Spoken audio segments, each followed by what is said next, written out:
por el canal de AT&T para los estados de Massachusetts y de Maine y las ciudades de Nueva York, New Jersey y Boston.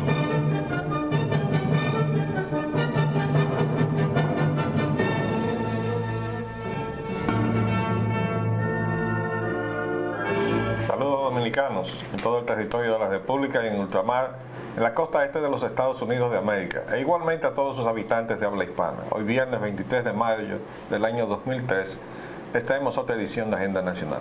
Este programa sustenta los valores de la libertad y la democracia y el derecho de los dominicanos y los latinoamericanos al desarrollo económico y social, con apego y respeto a los principios de soberanía y autodeterminación que sustentan y hacen posible la convivencia pacífica de pueblos y naciones, para identificar y analizar los obstáculos que han impedido e impiden que alcancemos la condición de vida y la felicidad a las que somos acreedores. Les habla Leopoldo Espaillat Nanita, y para llevar adelante este programa contamos, como siempre, con la ayuda y colaboración de nuestro amigo el licenciado Roger Orlando Piña. Muy buenas, Roger. Muy buenos días, Leopoldo, ¿cómo estás? Bueno, yo puse aquí algo que realmente no podíamos dejar de comentar, y es como al tercer mundo se le vende cualquier cosa, y se trata de un medicamento que la empresa Bayer vendió al tercer mundo, con el cual le contaminó. Y está.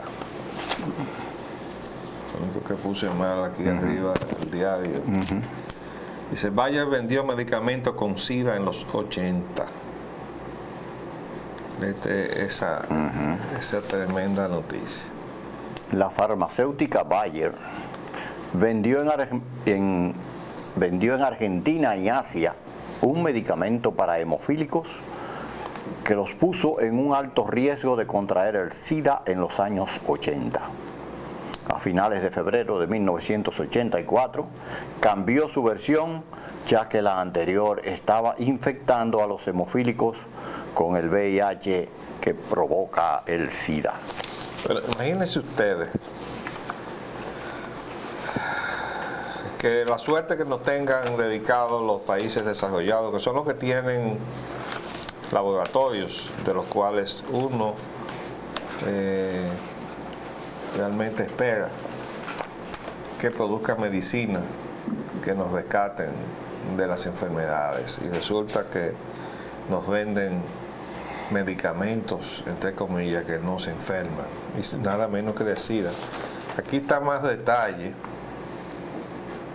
Dice, Bayer vendió medicina que contagiaba SIDA. Lo hizo en los años 80 en Argentina y países de Asia. Bayer se defiende diciendo que fue una decisión basada en la mejor información científica de esa época.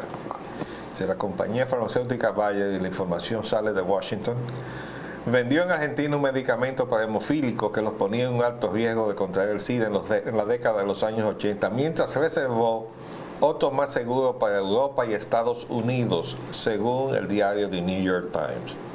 Una unidad de Bayer, Cotter Biological, comenzó a producir el nuevo medicamento que aumentaba la capacidad de la sangre para coagularse a finales de febrero de 1984, ya que su versión anterior estaba infectando a los hemofílicos con el virus de inmunodeficiencia adquirida VIH que provoca el SIDA. Yo recuerdo que hubo un escándalo en Francia con el asunto de sangre contaminada, que sí, hubo poco cuidado en el proceso de recolección de sangre, y entonces terminaron con un escándalo. Los ha habido en varios continentes, los ha habido en Europa, particularmente en Francia y en Italia, y en los propios Estados Unidos también, y los ha habido aquí en América. Los de América han sido en su mayoría revelado a posteriori, porque el encubrimiento, usted sabe que es una de las grandes prácticas de nuestra, y sobre todo esa dramática enfermedad. Pero oye, es que no podemos comparar las cosas que hacemos aquí en el tercer mundo con las que hacen el mundo, con lo que hacen allá, con las que nos ponen ellos a hacer a nosotros. Entonces, óigame, cuando uno se encuentra con que ellos de manera expresa, deliberada y a toda conciencia, versus los disparates que hacemos aquí, o producto de la corrupción o lo que sea, Pero allá, O en adición con el a- propósito de ganar más dinero. Optimizar Entonces, su ganancia. además de que está demostrado que un alto componente de costo de la medicina es la publicidad. Y es la razón por la cual hay unas diferencias abismales en el mismo medicamento en Estados Unidos y en el Canadá. Pero abismales, ¿eh? Entonces, ¿por qué que cuesta más? Porque en Estados Unidos se anuncia muchísimo y esa publicidad en la televisión cuesta muchísimo dinero. ¿Y por qué no se entonces recetan los medicamentos genéricos? Porque son los patentados los que Ahí están. va. Entonces, los medicamentos genéricos, que hay una legislación que obliga a recetar los medicamentos en su esencia genérica, es decir, sus componentes científicos, ¿verdad? No, con su designación científica. A eso no. Sin patente, Sin nombre patentado. sin el nombre patentado, que es lo que le eleva el costo. Pero lo que quería significar, arquitecto, para finalizar una intervención, era que nosotros, los continentes de África, Latinoamérica y el Asia, la parte más baja de Asia, el sudeste asiático, es evidente que somos sometidos como conejillos de laboratorio para fase experimental de ciertos medicamentos, introducirlos, probar su eficiencia, y entonces una vez ya está determinada o más o menos asegurada, pues entonces traspasar ya el medicamento patentizado, y muchas veces hasta con otra denominación, siendo el mismo medicamento, a los mercados de alto consumo. Oye, países pensando desarrollados. mal, ¿tú no crees que después que ya hace muchos años los países desarrollados comenzaron a preocuparse por el crecimiento demográfico de los países subdesarrollados y comenzaron a implementar programas de control de natalidad, en donde incluso se nos traía programas de control de natalidad que esterilizaban a las mujeres sin hacerles saber que estaban siendo esterilizadas? Habiendo habido todo eso, ¿y tú no crees que no nos habrán tirado también alguna cosita de esas para ver si disminuyen la cantidad de subdesarrollados que crecemos? Porque a propósito de la diferencia entre desarrollo y subdesarrollo, recuerda que nos echamos a reír cuando leímos las expresiones del expresidente Samper de Colombia, que dijo que el mundo ha cambiado mucho, porque el mejor cantante de rap era blanco, ¿verdad?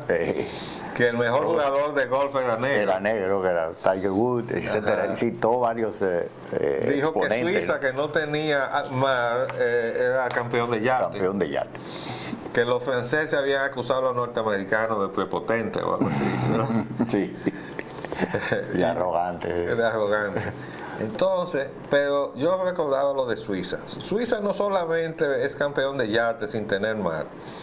Suiza se ha acreditado como el mejor fabricante de chocolatines, unos chocolatines deliciosos. El chocolate suizo es famoso en el mundo, pero ellos no tienen cacao. Carísimo. No tienen cacao. El cacao lo tenemos nosotros. Y África. Y hace muy poco tiempo, cuando digo nosotros, digo los países del trópico, Desarrollados, ¿verdad? trópico. Hace demasiado poco tiempo que aquí en la República Dominicana un grupo emprendedor de jóvenes se ha dedicado a hacer chocolatines de esos, ¿verdad? Para consumo Golosina. de golosina. Creo que son de la familia Monet, que todos tradicionalmente han hecho chocolate de consumo doméstico, pero no habían embarcado en ese tipo de cosas, y esta última generación de los Monet se ha dedicado a eso. Pero hace muy poco tiempo de eso.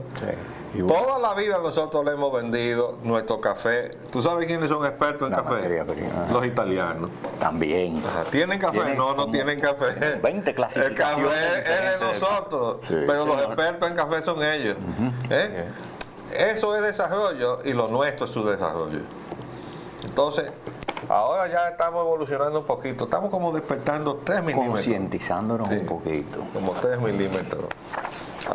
Se ha abierto el compás. Vamos Bueno, a ver. en esta ocasión no tocó lo del SIDA, arquitecto. Ya veremos qué nos habrá tocado después. La crisis eléctrica, una demanda justa. Juan Tomás García versus la Superintendencia de Electricidad. Esta fue una información que capté en la televisión y de la cual no pude tomar mucha información.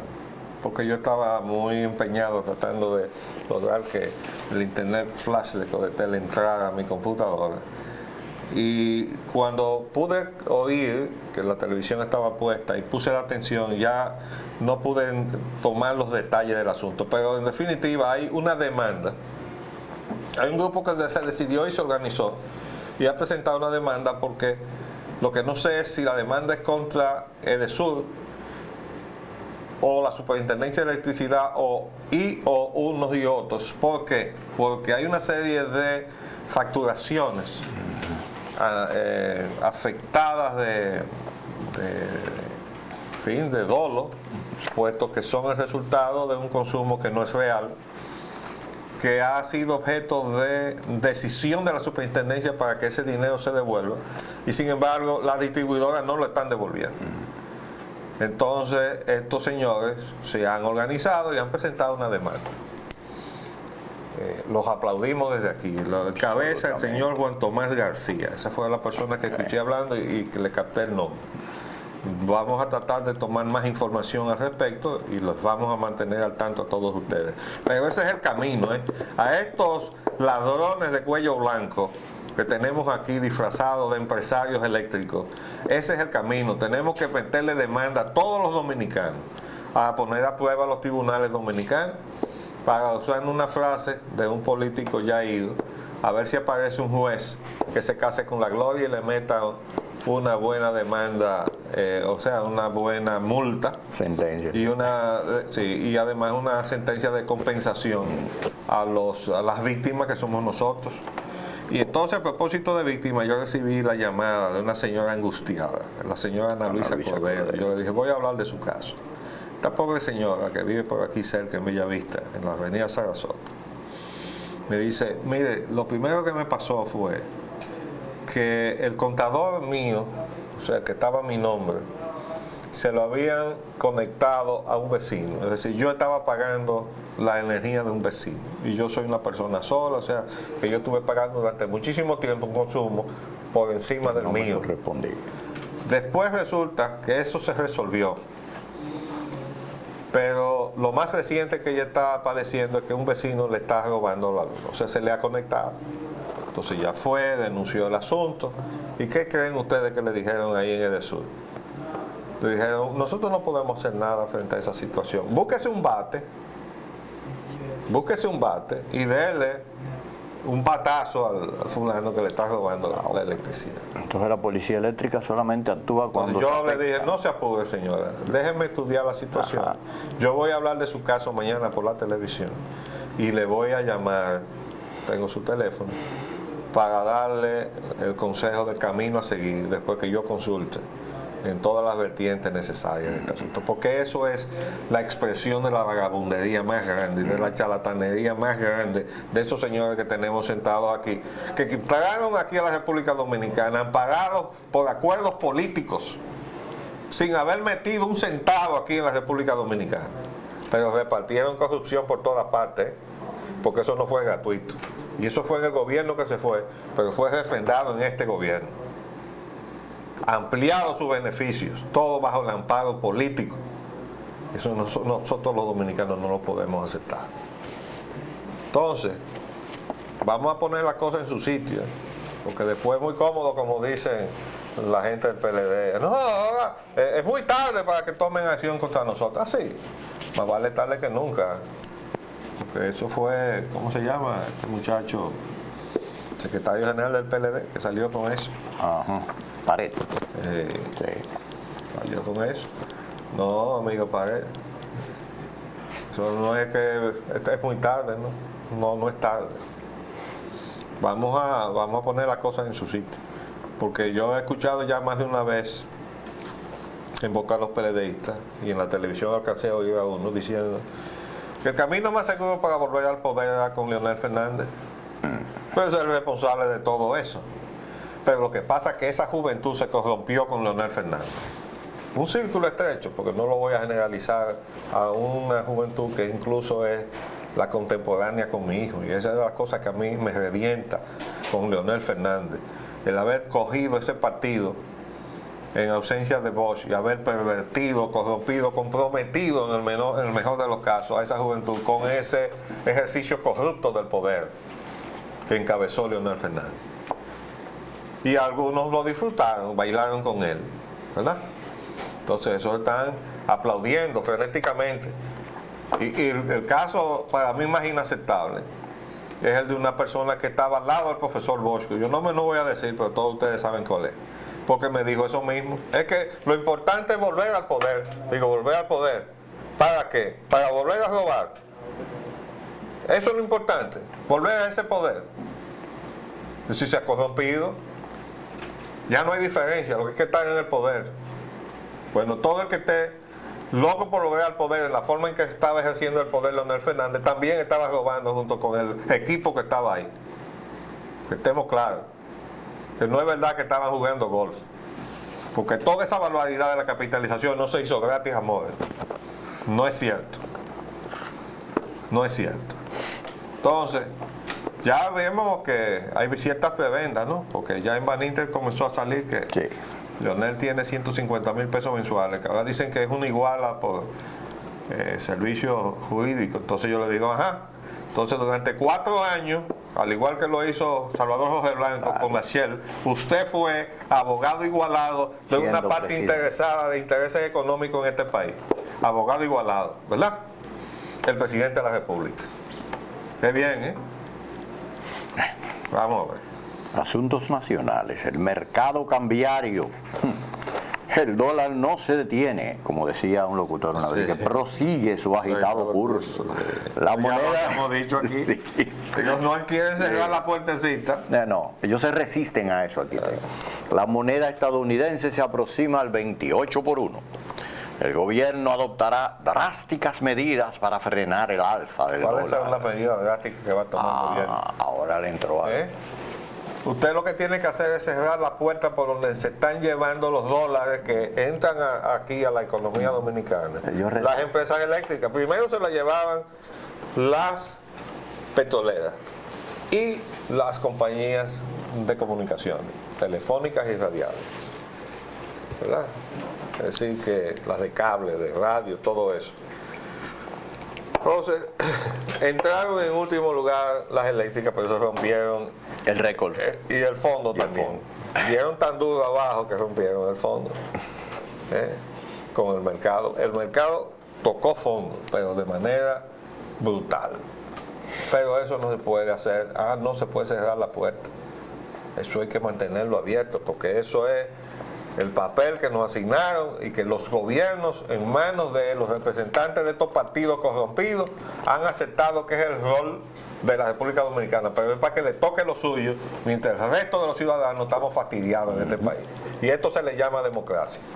No es verdad. Esto no es democracia ni nada que se le pinte. Restringiendo el circulante, provocando una inflación. Digo, acicateando la inflación, porque la inflación ya está por otros efectos. Las autoridades tratan de detener el alza del dólar. Pero yo fíjate que subrayé el tratan. Tratan. ¿Verdad? ¿Cómo es que lo están tratando? Porque nada de lo que están haciendo surte efecto. ¿Por qué va a surtir efecto? ¿Qué han hecho? Bueno, usted va a resolver el problema de los dólares que se llevan quitándole pesos a la al mercado. De la mano. Es decir, hay una tornera por allá. Esto ya lo hemos retratado. Eso se define en materia de estabilidad, de estructura, como equilibrio inestable. Eso lo aprendemos en la universidad, los que estudiamos ingeniería y arquitectura. Y en ese equilibrio inestable, de un mercado que se supone equilibrado entre la oferta y la demanda, dólares por acá, pesos por acá, resulta que los dólares no están aquí porque hay un hoyo por donde se van. Entonces, para equilibrar la balanza, como aquí hay una tonera, hay que poner otra tonera aquí. Entonces terminaremos sin dólares y sin pesos tampoco. A ver cómo se va a desenvolver esta economía. Y esa es la receta del Banco Central. Pero eso no es nada del Banco Central. Le vamos a leer una declaración de ese señor que está sentado allá ahora como gobernador. Pero vamos a leer primero la declaración del otro. Calderón cree que hay mucho de especulación en el mercado. La especulación ha pasado como a 15ª categoría de las razones que pudieran estar incidiendo en todos estos efectos. Es la que tiene que tomar, que acabamos de decir aquí. Pero ¿cuál es la especulación? Retrátame la especulación. ¿Quién es el especulador? Bueno, alguien que acapara para vender. O sea, está en el negocio. Es el que puede especular. Pero el que tiene unos ahorritos, que está viendo que este gobierno está enterrando el peso dominicano y va a refugiarse al dólar, a eso se le llama especulación. Eso es especulación, señor Calderón. Eso no es especulación. Y esa es la última consecuencia de un proceso de inseguridades en donde se perfila claramente que el ahorro nacional no está asegurado por la política de este gobierno. Entonces eso no es especulación. Especulación es lo que hacen los que compran para vender. Y ahí a donde van a comprar todos los dólares que puedan, toda la semana, porque eso salió en un periódico, dice, se sabe hasta el día en que va la compañía eléctrica esa, o esas compañías a buscar dólares al mercado. Y claro, ese día se desaparecen los dólares del mercado. No importa el precio que esté cotizado, porque ya la compraron toda aquella gente para llevárselo. Hoy no se tomaron ni qué medidas para evitar eso. Hombre, no. Eso son de las cosas que se nos dice, pero que nunca se hacen. Se dijo que los dólares tenían que irlo a buscar en el Banco de Reserva. ¿Ustedes no recuerdan eso? Supuestamente ya el Banco de Reserva tendría que estarle pasando al gobierno la información de cuántos dólares estarían sacando esta gente, si fuera cumpliéndose eso, pero eso no es verdad. No hay tal cosa. Entonces, todo es un engaño, seguimos todo mal, es un montaje, creen que alza del dólar. El presidente cree que eso se resuelve dando viajecitos a Washington para ir con una plañidera allá al Departamento del Tesoro y a los organismos internacionales. ¿Usted sabe cuál es la situación de nosotros con los organismos internacionales? Cuando fueron al BID le dijeron, pero hay una línea de crédito de $1.000 millones para las empresas nacionales. Pues nada más se ha movido la mitad. Quedan 500 millones. ¿Por qué ustedes no lo aprovechan? Eso fue lo que les dijeron. O sea, ¿cuál es el descrédito de este país? Tomar préstamos y que se queden ahí congelados, pagando penalidad, porque al señor secretario técnico de turno, sobre todo el que se fue y está infinanciado, ahora se le olvidaba poner en el presupuesto las partidas las contrapartidas. Las partidas de contrapartida, es decir, cada desembolso en dólares de préstamo conlleva que el gobierno ponga en su presupuesto partidas en pesos para entonces desembolsar. Si no hay pesos, no se desembolsan los dólares y entonces se queda congelado el préstamo. Pero pagamos una penalidad por tener ese dinero pagado ahí. Y eso hemos estado haciendo. Y averigüen cuántos préstamos están en esa situación. Que eso llevó hasta que el propio presidente Mejía, creo que en la segunda Navidad en el poder, les reclamaron, ¿y qué está pasando con los préstamos que están congelados? ¿A quién se los reclamó? Al secretario técnico que tenía ahí. Bueno, vamos a hacer un paréntesis y volvemos en un minuto.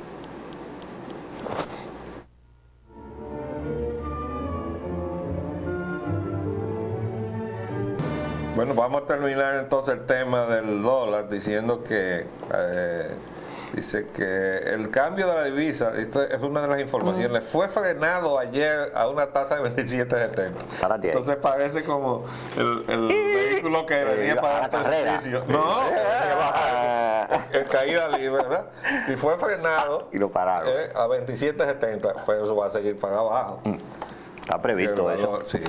Y que al 30 por 1. No, eso es una predicción optimista que hizo alguien. Dice que el final del año sería de 30 por 1. No, del año, yo digo del mes. Óigame, si no cierran esa puertecita, este gobierno no va a poder detener la crisis que se va a precipitar en este país y además que va a poner en predicamento la propia suerte del gobierno, y se lo estamos diciendo hoy.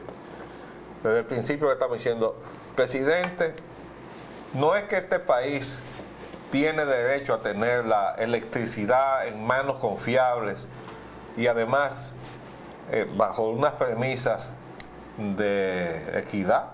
Es decir, los que están ahí tendrían que tener su historial de participación muy limpio, que no es el caso. Y también el trato al Con los cliente que somos relacionados. nosotros, que tampoco es el caso. Entonces eso se va a mantener y eso se va a quedar así.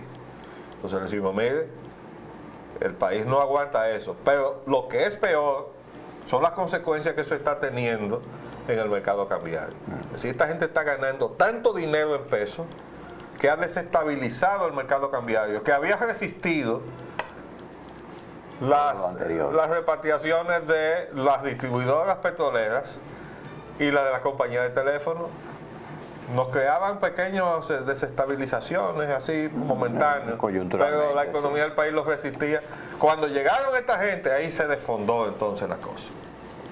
Entonces dijimos, presidente, es la suerte de su gobierno la que está en juego, porque si se desploma el país, igual que Argentina, y acuérdense que el asesor que usted tiene es el que sigue la misma escuela del asesor que teníamos en la Argentina, cuando desfondó la economía argentina, se llama Domingo Cavallo, y que lo trajo aquí Leonel Fernández para dictar cátedras aquí de qué debía hacerse aquí. Bueno, pues ese mismo señor que tiene su contraparte aquí, que se llama Andy Dawaje, es el asesor suyo, Andy Dawaje. Y con mucha Entonces, credibilidad. el camino que llevamos es el camino argentino, presidente. Y entonces la suerte de su gobierno es la suerte del gobierno que allá fracasó. Entiéndalo. Porque ninguno de nosotros queremos que usted fracase. ¿Usted sabe por qué? Porque no queremos fracasar nosotros. Eso es como querer que un vehículo que va a toda velocidad por un camino lleno de precipicios, decirle, bueno, ojalá que se fastidie el chofer. Ajá, pero todos estamos montados en la guagua. Bueno, por eso a nosotros nos interesa que el chofer, que es usted, llegue a buen recaudo, a su rumbo final, así a su destino, porque todos nosotros estamos montados en él. Esa es la situación. Bueno, conflicto Baninter. El señor Álvarez Renta se entregó ayer al fiscal del distrito. Tras interrogarlo, se le permitió ir a su casa, pero debe presentarse de nuevo hoy a las 8:30 am. Y Álvarez Renta se entrega al fiscal y alega inocencia, dijo él. Bueno, como las acusaciones no están claras, nosotros nos vamos a abstener de entrar en esos pormenores. Pero, como la acusación que nosotros le hemos hecho aquí es de que él es muy hábil, de que él sabe mucho, de que es muy inteligente, de que tiene recursos infinitos para tramar soluciones financieras. Vamos a ver si se declara inocente de esa acusación que nosotros le hacemos aquí, de que él tiene todas esas capacidades, ¿verdad? Lo que pasa es que decía Bolívar que el talento sin probidad es un azote. Y aquí nosotros en este país tenemos la desgracia de tener mucha gente de talento en posiciones de poder, Que nos ha vivido azotando. pero no tienen probidad. Y por eso no salimos de un azote. Y por eso está fracasando la democracia dominicana. Entonces, mientras el poder se utilice así, para que unos cuantos se enriquezcan, los que están en la actividad productiva y los que están en el poder también, la cosa no va a ir bien, ni la democracia tampoco. Bueno, aquí está toda una página dedicada a la entrega, incluso una página que él paga, aquí todo ese espacio pagado, donde él dice que va a demandar al Telemicro, el Canal 5, por un programa que organizó donde le hicieron una serie de acusaciones. Y aquí hay toda una página donde él expresa su punto de vista, alega su inocencia. Bueno, él lo hace desde la plataforma de la amistad que le ha dispensado el presidente Mejía, porque de otra manera el presidente no lo hubiera designado embajador en Francia, ¿verdad? El presidente mismo dijo que era su hermano. Bueno, por eso digo. Entonces le han permitido irse a su casa en este momento en que estamos transmitiendo. Debe estar siendo objeto de investigación. Y además el Subegoiza pide publicar los nombres de beneficiarios de recursos bancarios. Eso es porque, como el documento que está circulando se atribuye a Báez Figueroa, dice que Báez Figueroa le dio recursos a jueces de la Suprema. Entonces los jueces sacaron un comunicado. La totalidad de los jueces dijeron, a ninguno le han dado un centavo. Estamos esperando a ver qué dice el documento del interrogatorio a Báez Figueroa, porque él debe haber dicho, diga fulano de tal en la Suprema Corte de Justicia, o a Perencejo y a Sutanejo. Además, ¿no le parece muy raro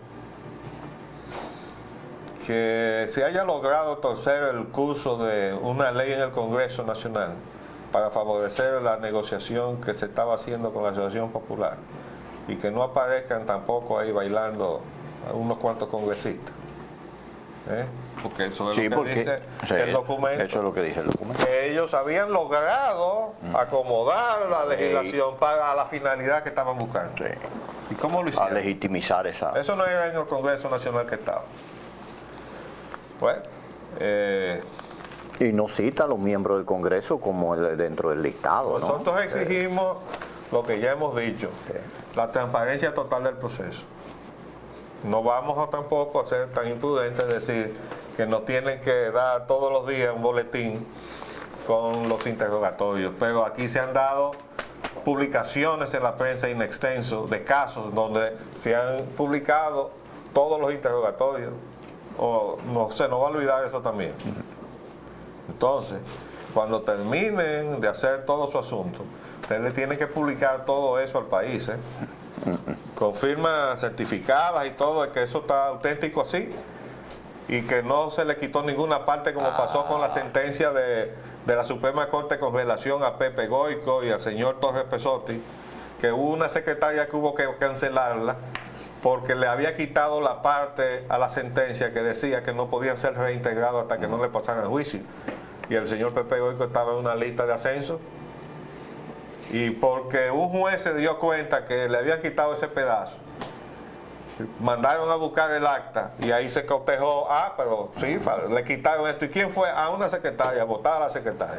¿Y quién le ordenó a la secretaria quitarle eso, a esa sentencia? Porque ese es el asunto. Ella de motu propio no lo iba a hacer. Aquí hay un artículo que salió ayer. Miren, a la de renta un hueso duro de roer. Oh, qué bien. ¿De quién es el artículo? Ana Mitila Dora. Dice de Ana Mitila Dora. Es interesante. Vamos a darle una leidita, por lo menos un par de páginas. Sí. Luis Álvarez Renta, tildado por el presidente Hipólito Mejía como su íntimo amigo, parece que será un hueso duro de roer. Nadie sabe precisar exactamente dónde está ni cuándo se presentará ante las autoridades, una semana después de su destitución como embajador dominicano en Francia y de haber sido vinculado por las autoridades del Banco Central al supuesto fraude que lesiona al Estado con más de 55.000 millones, y volvemos con la palabrita del supuesto. Eso es. El millonario consultor empresarial cuyo avión privado ha servido para transportar al presidente haitiano Jean-Bertrand Aristide y al presidente Mejía disfruta desde hace años. Y también a Leonel Fernández. Ajá, sí. Eso se lo olvidó. Disfruta desde hace años de nacionalidad estadounidense, de acuerdo a algunas fuentes, y de influyentes vinculaciones internacionales. Es cercano pariente del famoso modisto dominicano Oscar de la Renta Fiallo, Oscar Renta Fiallo, y presume de que en los últimos 25 años en República Dominicana no se ha hecho un negocio económicamente importante sin su intermediación. Él dice eso. Él dice eso, él y confiesa. eso es lo que nosotros decimos aquí. Álvarez Renta empezó su meteórica carrera como subsecretario de Industria y Comercio en el 80 a la sombra de Ramón Báez Romano, titular de esa cartera en el gobierno PRDista de Salvador Jorge Blanco. No, señor. Dice aquí. Báez Romano fue secretario de Industria y Comercio en el gobierno de Antonio Guzmán. Así es que ese dato está errado. Está equivocado. Las versiones sobre el paradero de Álvarez Renta son diversas. Algunas señalan que el empresario recopila documentos para su defensa. Déjame poner algunos elementos más de parentesco. Sí. Álvarez Renta indudablemente pertenece a una familia muy digna de este país. Él es hijo de don Virgilio Álvarez Sabiñón, ingeniero, que fue enemigo de Trujillo y tuvo que vivir toda su vida fuera del país hasta la muerte de Trujillo. La mayor parte de su vida la pasó en Venezuela y sus hijos se criaron en Venezuela. Don Virgilio, que ya murió, que era persona de nuestro aprecio, hombre muy recio, igual que su hermano, don Horacio Álvarez Sabiñón, que fue el fundador de la Persicola y padre de Horacito Álvarez Perdomo, que fue nuestro condiscípulo allá en la escuela normal, en el primero E, en el año 1943. Horacito es el padre de Patricia, la esposa de Bay Figueroa. Entonces, hay un vínculo familiar con con el presidente de Baninter. Y eso vinculó desde el principio a este señor con Baninter. Por otro lado, tiene otros vínculos políticos, porque la esposa de Donald Rick Cabral es hija de Tejera y de doña Gacita Álvarez. Y por tanto, doña Gacita Álvarez de Tejera, la educadora reconocida en este país, que hay una calle que tiene su nombre, es tía de Luis Álvarez Renta. Es decir, que pertenece a una familia de mucha consideración en este país.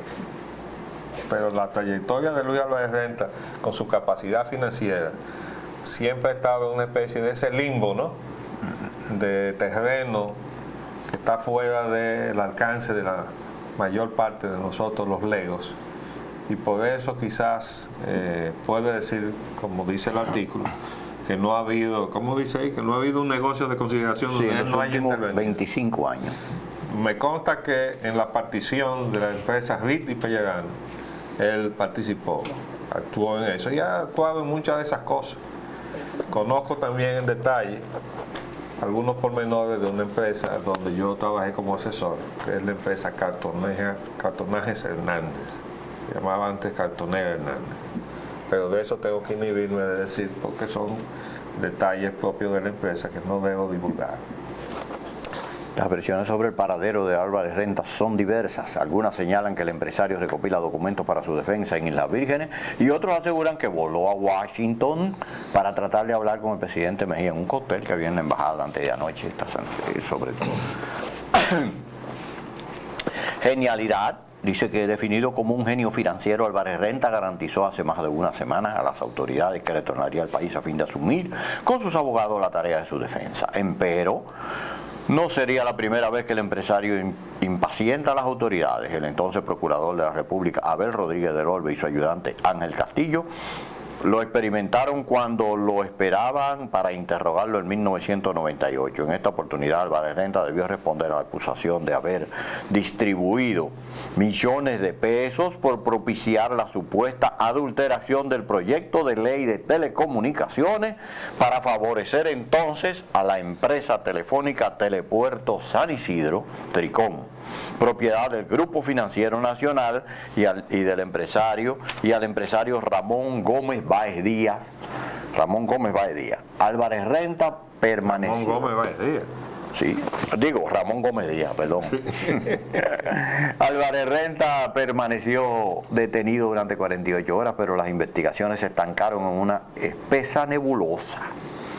Pero yo recuerdo que él fue detenido en una oportunidad y le encontraron ametralladoras en el baúl del carro. Sí, también eso sucedió. Y le hicieron una acusación por tenencia de armas de guerra. Sí. Que ese juicio está pendiente, no se ha pasado. El especialista en banca de inversión amenazó con demandar a las autoridades. El Ministerio Público, al parecer, falló en reunir las pruebas que comprometieron al empresario bautizado por la empresa de la época como el hombre del maletín. Este es el hombre del maletín. El consultorio empresarial Olovista es noticia desde hace varias semanas. Vamos a dejarlo ahí para que lleguemos a otras cosas antes de que se nos vaya el tiempo. Eso no es más que un tente allá. Ahí no está lo más importante de lo que ha hecho en este país, Luis Álvarez. No. Cuando den eso que él se enorgullece en decir que no hay transacción de importancia donde él no haya intervenido. Esa relación sí es importante, que salga algún día. A esas transacciones a que él se refiere. Pagarían depósitos de Baninter and Trust. Y los economistas consideran que el Banco Central no debe pagarlos. Bueno, la argumentación es muy valedera. Dice, bueno, si Baninter and Trust no está registrado aquí en este país, ¿cómo es posible que el Banco Central se haga responsable de las transacciones de una entidad que no está autorizada a operar en este país? Pero vamos a pasar a otra cosa. Dice, el gobierno estudia propuestas de dejar medio a Báez Romano. Bueno, de eso se trata, de las declaraciones del presidente que habíamos dicho, y por qué el presidente está todavía recibiendo ofertas. Debió haberlos enviado inmediatamente. Váyanse a hablar con el gobernador del Banco Central, traten con él lo que tengan que hacer sobre eso, independientemente de si el presidente quiso recibir a Báez Romano y pedirle excusa por el maltrato que le dio, que hemos dicho que no se justifica de ninguna manera que ningún gobierno del PRD maltrate a Ramón Báez Romano. Entonces, pero hay una cosa, hay una declaración aquí de Lois Marcoux con relación a el conflicto de la Asociación Popular, y eso sencillamente es para nosotros totalmente inaceptable. Oigan lo que dice el señor Lois Marcoux. Dice aquí, Marcoux ofreció la información en el Palacio Nacional luego de participar en una reunión con el secretario técnico de la presidencia, Carlos Estadel. Se dijo que la propuesta realizada por Báez Romano consiste en comprometerse a pagar la deuda pendiente de esas empresas con recursos de la comercialización de otros activos del Banco Intercontinental. Bueno, no entendemos a qué se refiere eso, pero no podemos encontrar que eso sea correcto, porque se trata de unos bienes del banco que tienen una responsabilidad respecto al agujero, y se va a pagar con lo que ingresa en otros bienes. No, eso no es. Pero ese no es el punto de lo que nosotros estamos llamando inaceptable. Dice, Marcoux dijo además, oigan esto, que la Asociación Popular de Ahorros y Préstamos no tiene ningún tipo de problemas, porque lo que hubo fueron operaciones personales de algunos de sus ejecutivos con Baninter. O sea que un grupo encabezado por Azor Azuri haya hecho una transacción para entregarle la presidencia y el control de la organización a un banquero que además iba a controlar la AFP que acaban de fundar, con todo lo que eso representa para los bancos, que es el manejo de las pensiones, los fondos de pensiones, ¿verdad? Porque para eso fue que se hizo la ley esa. Ustedes no ven que ha entrado en crisis todo lo demás. Nada de lo demás funciona. Lo único que ha funcionado son las AFP. Y este señor dice que eso fue una operación personal de algunos de sus ejecutivos. Comentó que ha sido devuelto ya el 95% del pago que se le hizo a Azor Azuri por gestión de las autoridades. Dijo que esa entidad mutualista tiene garantía suficiente, bastante aceptable, con los proyectos de vivienda que ha financiado en sus 40 años de fundación. Pero ya resulta, es otra cosa. No, sí, que entre esos proyectos de vivienda están las villas panamericanas. Ah, bueno, sí. De los Juegos Panamericanos. Porque acuérdense que se le sangraron recursos al sistema de ahorro y préstamo y al Banco Nacional de la Vivienda. Que el Banco Nacional de la Vivienda no tiene recursos, los recursos del Banco Nacional de la Vivienda eran los de las asociaciones, y se sacaron esos recursos para construir entonces las villas panamericanas, ese gran dislate de este gobierno, que obviamente parece que alguien planificó con mucha antelación que debía ser la plataforma magnífica para el lanzamiento de la candidatura a la reelección. Ese va a ser el segundo hoyo. Entonces, pero eso que está diciendo el señor gobernador del Banco Central es totalmente inaceptable, porque esa transacción que él llama personal estaba poniendo en juego la suerte de todo lo demás y de la propia institución. Vinculado eso está demostrando o que es un ignorante el gobernador del Banco Central, o está encubriendo, lo cual es una responsabilidad entonces ya de otro orden y de otro tipo también de consecuencias. De manera que se lo queremos decir aquí abiertamente, para que si él quiere rectificar, rectifique. Y si no, que haga lo que él quiera. Pero eso es totalmente inaceptable para el país, que ahora salga encubriendo lo que pasó en la Asociación Popular. De modo que terminamos por el día de hoy ya nos han hecho sobradas señas de que se nos terminó el tiempo. Pero ya volveremos. Los temas están ahí y también estará este programa hasta que Dios quiera y desde luego hasta que quieran los propietarios de esta emisora. Les damos las gracias por su atención. Nos despedimos hasta el lunes próximo. Les hablamos Leopoldo Espaillán Anita Y Roger Ogando. Hasta luego. Agenda Nacional, de lunes a viernes, de 11 de la mañana a 12 meridiano, y es grabado y retransmitido de 12 a 1 de la madrugada por esta misma emisora. Se transmite en la costa este de los Estados Unidos de América por el canal 513 de Time Warner en los estados de Nueva York y New Jersey, y por el canal de AT&T para los estados de Massachusetts y de Maine, y las ciudades de Nueva York, New Jersey y Boston.